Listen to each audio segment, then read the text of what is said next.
today I wanted to tell you that there is no should. There is no normal. There is no what people usually do. Well, actually, that's not true. There is what people usually or at least often do, but it really doesn't mean that you have to do that in any ceremony that you are arranging at the moment, whether it's a wedding, whether it's a funeral, or whether it's something else entirely.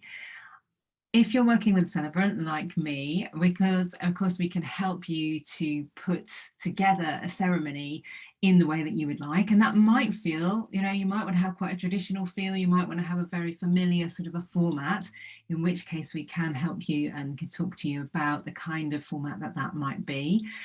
But it doesn't mean you have to do it. I know I talk about this all the time, but if a tradition works for you, then great. But if it doesn't, you can chuck it out or change it or just twist it up a little bit. So just because other people normally do one thing doesn't mean that you have to.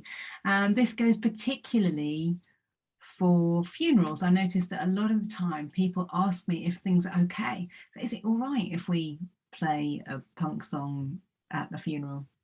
Yeah, absolutely. I can give you some pointers. I can give you some ideas about how you might feel coming into a ceremony, for example, and how you might want to have music that matches that rather than clashes with it.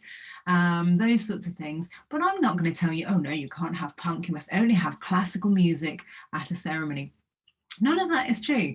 So please feel free to trust your gut, trust what you know about either the person who the ceremony is about, if it's a funeral, or your love, if you are celebrating a union in a wedding.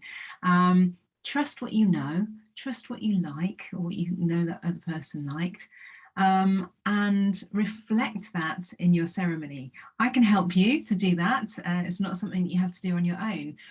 But it really doesn't matter what other people do, what the norm is, what you've seen a thousand times. It might be that you love it and you want to include it, and that's fine. But it's not the case that you have to have it in your ceremony. Okay? Glad we got that one straight. Take care.